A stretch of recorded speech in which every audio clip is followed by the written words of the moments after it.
We just made $27,267 in just 34 days. And that's right, you guessed it. This lead came from the radio. Let's talk about it. All right, y'all, so this lead did come from our radio ad, but she did not call us once she heard the radio ad. She actually then went to our website and submitted an online web form with the property information. So that is one reason why it's important to have an online presence, all right? You wanna have some type of website established where people can submit those web forms, because a lot of people are nervous and don't know how to even initiate that conversation about asking how to sell a property, and so they rather send a text for more information or simply go to your website and fill out a web form. So make sure you have an online presence. Now, this house was in bad condition, but the main motivation for the seller here was the fact that her mom had just passed away and the family felt like there were just too many memories in the property and they did not want to keep it in the family. The sister who initially reached out to me did not live in the property,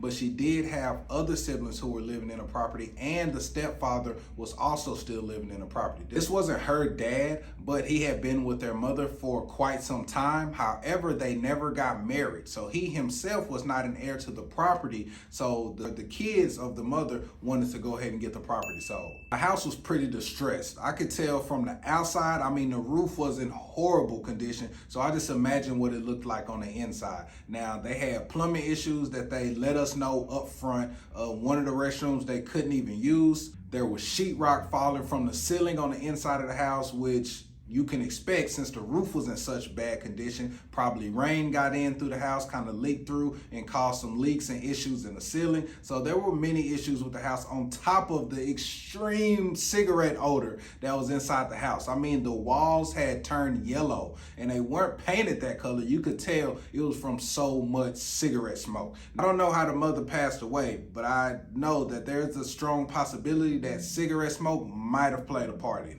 On top of the strong cigarette odor, the air conditioning system was not working and they didn't have window units. So, I mean, there were just a bunch of health issues waiting to happen in this house, all right? No AC, a leaky ceiling, which would lead to mold. So, I mean, there were a lot of issues in this house and they needed to get rid of it. So they really called us just in time. On a scale from 1 to 10, I would give the property about a 4. It's not the worst property that I've ever seen, but it had major issues like a bad roof and a leaky ceiling and mold. Also, the HVAC unit was not working, which is also another major ticket item. And the plumbing had issues, which is another major ticket item. So that's 3 major ticket items immediately that we noticed were issues with the property. That means it's going to be a big renovation job, and that's why I gave it a 4. The rest of the house wasn't that bad outside of the fact that the walls were yellow, and you can imagine that the carpet was just as bad. When the seller originally reached out to me, she let me know that all of the heirs or siblings were on board to move forward with the sale, and they were asking for $175,000. Anytime a seller has an asking price, I always ask, how did they come up with that price? So she just let me know that she went based on the Zillow offer. The Zillow's estimate was $203,000, and so she figured $175,000 was a discount. Now, of course, as real estate investors, we know that's not how it works, but as a professional, that's why it's our job to explain how it works to the sellers. So I let her know that the Zestimate is based on other homes in the area that have probably been remodeled. They come up with an average and let you know what your house can be worth. But since they have not seen your home in true condition, then that estimate that they have is not accurate. And also, we both know that your home has no updates at all. So we can't get to that price. However, I gave her an offer range between $110,000 and $120,000. After I reset her price expectation and kind of gave her some context on that, she understood. She kind of accepted my offer range and said, you know what, there may be something that we can work with. So we went ahead and scheduled a property appointment for someone from our team to go ahead and see the property. I didn't walk the property personally because we initially got this house under contract in May of 2023, and at that time I had a sales staff, and one of my salespeople went out and walked the house and took pictures. From that original walkthrough, we were able to go ahead and get the sellers under contract for $117,000. However, after we started the title process about 2 weeks later, the seller called and said that they were going to terminate the agreement and that they no longer wanted to sell. So of course, we had to inquire on why they were wanting to back out of the agreement. And what she told me was her stepfather had a dream. And in that dream, his wife or her mother came to him and said, do not sell the house, keep it in the family. And so, I mean, they were stuck on that. She said, hey, he had a dream. He feels really strongly about this, and we just have to respect that. We want to respect him. We definitely want to respect my deceased mother, and so we're not going to sell the house at this time. We let them know, hey, you know, we are in a legal binding agreement. We can file a memo, place a lien against the house. You know, we went through that whole process, but they were standing firm on, hey, my mom came to him in a dream, and we have to respect that. And so, of course, naturally, I had to respect that. So we did terminate that agreement, and we moved on and went on about our business. We did still file a memorandum just in case they were lying to us, because we get sellers all the time who tell us these sob stories, emotional boohoo stories. Sometimes they even cry on the phone and tell us why they no longer want to sell the property because of this, that, and the other reason. And then a week later, we get a call from another title company that they're trying to use to sell the property with another buyer, telling us that they want to release for our memo. All right. So we hear stories all the time. And so we just can't take what the seller say. So we did still file a memo. Fast forward to 2024, the seller did reach back out to us and say, hey, now my stepfather has passed away. We definitely want to sell the property. So her mother was deceased, and then the stepfather who had the dream and saw his wife who said, don't sell the house, he passed away. And so now the family was definitely ready to sell the property. I let her know, hey, you know, we kind of did this before. Are y'all sure? Because we don't want to start this process again. If y'all are not 100% certain this is the route you want to take. She did confirm, hey, we are ready. There's nothing holding us back. I have no emotional ties to the property. I don't live there. My siblings are ready to move around. We've seen 2 people pass away in the house. It's just time to let the house go. So I agreed. I said, you know what? We can definitely still get this done for y'all since we already have most of the title work and paperwork that we need. We can probably get this done really fast. However, since the market has kind of shifted since we initially talked, I wouldn't be able to pay $117,000 for the property, but we would be comfortable moving forward at $110,000. And she accepted that. So we did a $7,000 price drop and went ahead and moved forward with the purchase agreement. We were able to get the property locked up for $110,000 on this second go run, and then we just reached right back out to the buyer that we had in place from the first time we got the deal locked up, and they were at $138,000 then, and they were still ready to go at $138,000. So that left $28,000 on assignment fee for us from a return deal that came back to us after ghosting us the first time. Literally, they ghosted us. But when it came time to closing, there were some closing fees that were associated with the deal. And we do tell our sellers that they don't have to pay any closing costs. We ate that closing cost, which was about $733, leaving us with the $27,267 that we actually walked away with. There were a couple issues that had to be solved throughout this deal. One, there was a mortgage payoff that we had to get. The mortgage was in the mother's name, and the heirs didn't have any information as far as contacting a mortgage company or anything like that. So pretty much they just had to wait on the mortgage company to send a letter, because if you don't pay, they are going to send you a letter. So they had to wait on that letter to get the mortgage company information. And then we had to do an affidavit of heirship and get that recorded with the county in order to submit that to the mortgage company, so they would then give the payoff and the information to the heirs, because with it being in her mother's name, she was unable to get any information. So after doing the AOH, we were able to get the mortgage payoff and keep the process moving. The next issue that we ran into was one of the siblings was living in the property and had been living in the property for some time. So this is a common issue that we run into, because the cost of living has went so high, a lot of people cannot afford to move or relocate from places, especially if they have been there not paying any rent or bills or anything like that. But we pretty much let the seller know, hey, you know, we can get this done and everybody will benefit from this and take proceeds from the sale. However, we do need the house vacant. So we didn't really intervene on helping with relocation for the brother or sibling that was living there, but we put enough fire behind the situation for the sisters to get involved and helped him move along.